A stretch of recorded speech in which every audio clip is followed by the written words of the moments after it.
আমার নবী ইরশাদ করেছেন, সোফার বুখারী শরীফের মধ্যে এসেছে, নিশ্চয়ই ইন্নাল্লাহ লা ইয়াকবিদুল ইলমা ইনতিজাআন ইয়ানতাজিউহু মিনান নাস বাল ইয়াকবিদুল ইলমা বিকবদিল উলামা।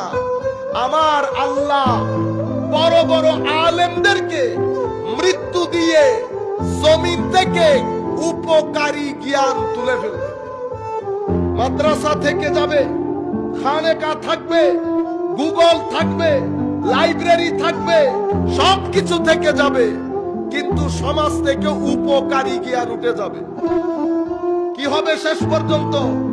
আমার নবী বলছেন, হাত্তা, শেষ পর্যন্ত সমাজের মধ্যে কোনো আলেমের পানি থাকবে না।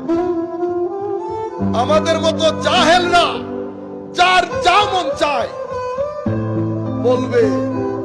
মানুষ কোন প্রশ্ন করলে ফাআফতাউ বিগাইরি ইলম, না জেনে উত্তর দেবে, ফতোয়া দেবে, নিজ পথভ্রষ্ট হবে, মানুষকেও পথভ্রষ্ট করবে।